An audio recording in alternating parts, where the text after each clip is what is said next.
This is a microphone na sinend sa atin ni Fine to review the Fine AM8 dynamic microphone. So, it looks pretty good, right? Currently, meron din siyang RGB na napaganda dito sa baba, right? And it connects with USB and XLR connector. Yung mga nasa nagrarally, nagre-report, video okay, concerts, yung mga mic sa concerts, yung mga ganon. So, those are typically dynamic microphones. Anyways, if you want to buy this microphone, just in case magustuhan nyo after my review, I have a link below where to buy it. And yeah, bili lang kayo doon. We'll test it out kung sulit ba tong microphone na to or hindi. Yung spelling niya is Fine, right? Sa una mong basa, but sinabi sa akin ng sender na Fine daw pagkabasa yung kanilang brand name. Yung pickup pattern ng microphone na to is cardioid. So, technically, yung pickup niya is linear lang sa harap. Wala siya masyadong pickup sa gilid ng microphone, both sides or on the back. Perfect for pag nagsasalita. Yung mga background and ambient noises hindi masyadong napipick up. So, ganun yung estilo niya. Mas buo yung voice mo, mas clear. Ang downside lang is, hindi ka pwedeng gumalaw-galaw. Right? Hindi ka pwedeng gumalaw dito sa gilid or dito sa gilid o kaya umalis sa pwesto mo kasi mas mahina yung pick up niya sa gilid. Let's do a quick sample para dyan.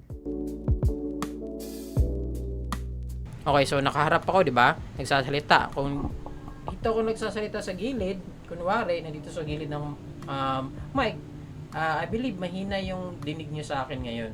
Right? Dito ko naman ililipat ko dito sa kabila, the other side, and I think na mas mahina pa rin yung naririnig nyo na boses ko ngayon, right? Actually, the same lang yung pagsasalita ko, so hindi ko hininaan yung boses ko, pero yun nga, that's the cardioid pattern. Itatalikod ko to, let's try. Ayan, kung dito naman tayo sa likod, okay pa rin ba yung volume ng boses ko? Parang siguro mahina na siguro yung naririnig nyo, no? So, ilalapit ko to dito sa may electric fan ko para marinig nyo kung gaano siya kalakas ng malakas na hangin. Tsaka, naririnig ko siya, ayan.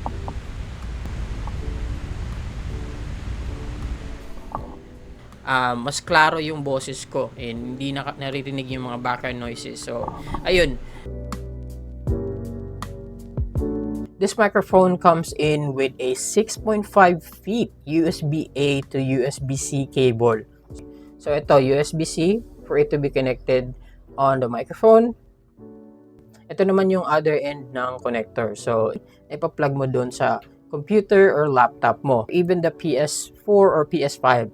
Sabi dun sa website, it's not supported with Xbox. Yung Xbox kasi maarte siya with third-party devices.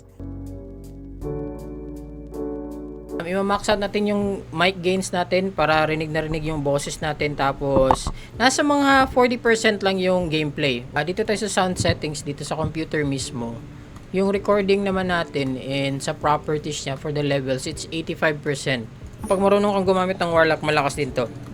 Ayan, oh, bilis makapush ng merong imp. Pumuputok ka agad.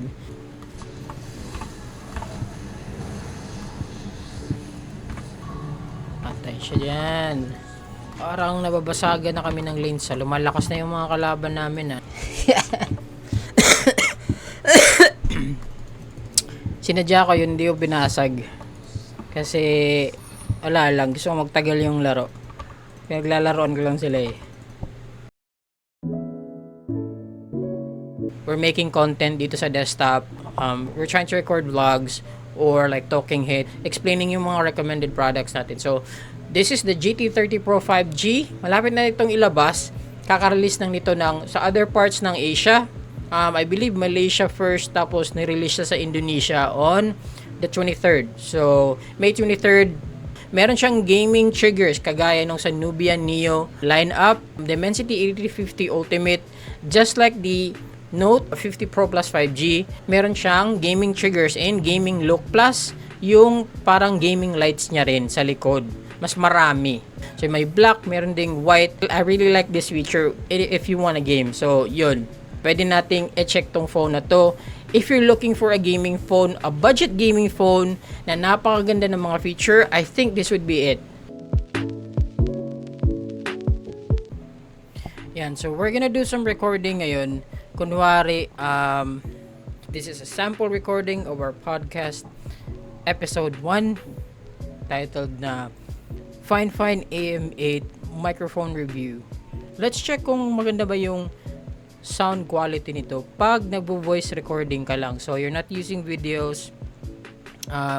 Siguro ginagamit mo yung voice recording app dun sa computer mo or laptop or any device. Ganito yung quality ng sound na makukuha mo. Yung device meron siyang metal yoke. Eto, that holds the microphone in. So, hindi mo matatanggal yan.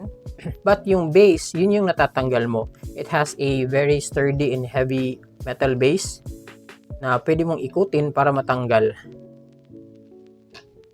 Yan. Meron siyang standard threads dito. Dalawang standard thread, malaki at saka maliit, that you can connect to a boom arm.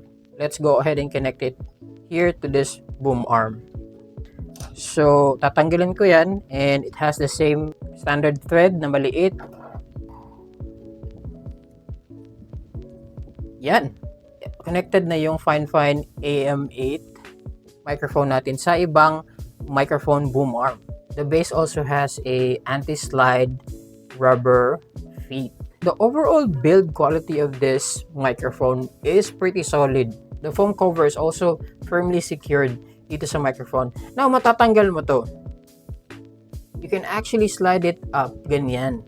Nandiyan na yung sa ilalim yung diaphragm, yung nagka-capture ng audio or voice mo sa ilalim dyan nitong frame. But yun na nga, it's well protected here. Maganda. And you can just slide in. Napakadali. Slide in mo lang yung foam na ganyan. It's pretty awesome. Diba? And the microphone also has a touch-sensitive button here for muting your mic. You can actually press and mamamute na siya. Diba? Yan o. Red for mute, green for live. Pwede mong iikot-ikot tong microphone kung gusto mo. Yeah, all the way. All the way. Pwede mong iikot-ikot. Pwede mong i-cartwheel tong microphone na to kung gusto mo. Meron ding touch-sensitive button for the RGB on the other side. Yep. Yan, masiswitch mo yung RGB by pressing it down. Yan, light press lang. Yan, mag-change na yung RGB colors niya. So, tapos, meron din siyang dalawang knobs na visible. So, this one is for the mic gains. So, kinokontrol nito yung input ng audio. Mababa lang ba or mas or pinakamataas. Pag naka-highest yung gain ng microphone mo, maring makasagap na siya ng background and ambient noises. Mas maganda na mga 80% pababa lang yung gain mo para, sakto lang yung maka-capture niya na voice. Yung pangalawang knob niya pala, this is for your live monitoring volume output. Kunwari gusto mong babaan or pataasin yung naririnig mo sa tenga mo because ginagamit yan for, for professional use kung gusto mo na walang issues yung captured audio mo. Tsaka maganda kung paano siya, na-capture ng microphone. You can monitor it using a headset na merong 3.5 mm jack. Diyan na part, pwede mo ikabit yung 3.5 mm na headset. Another option once again to connect your microphone is the XLR connector here. So, you have a wider range of mixing up and tuning in your audio using a mixer o kaya yung sound card, right? Kasi meron ako mga microphones na ganito dito na USB lang yung option niya. Pero mas mura naman to. Etong dalawang microphone ko dito, these are my old microphones na wala silang option for XLR connector. Professionally, I guess, having an XLR and USB connection together with your microphone would be an advantage for you, right? So once again, the best thing about this mic is the ease of use, right? Yung USB connector niya, ikakabit mo lang, then salpak mo dun sa device mo, and it's ready to use for your recording or streaming kasi i-install niya kagad yung driver when you plug in the USB connector. And you can set it on your desktop na ganyan, and dun lang sa may likod ng keyboard or sa may unahan or sa harap mo if you like. It's pretty practical. It looks pretty nice. Pwede mo siyang ipagyabang on your desk. It looks professional. This microphone is pretty good. Yeah. yung sound quality na nakaka-capture niya is just tuned right. Yes, just tuned right. Perfectly pitched voices. The high, mid, and low tones are balanced. Pwede for a common user or professional use. Plus, the pricing of the microphone is just perfect. Hindi siya masyadong mahal. This is currently priced at $3,050, which is once again pretty great for all the features that you're getting with this device. That is my full review of the Fine AM8 dynamic microphone. It's a good value microphone if you want to get it. And thank you so much, Fine, for sending it over. Thank you guys for tuning in and checking out my review of this microphone. Follow or subscribe here sa Franical. Marami pa tayong reviews and recommendations in the future. Don't forget to share, like, and comment below. Baka may na-miss akong ibang option ng microphone na maganda. What do you think about this microphone as well? Let me know on the comments below, okay? So, thank you so much once again sa panonood and take care na muna. Bye-bye.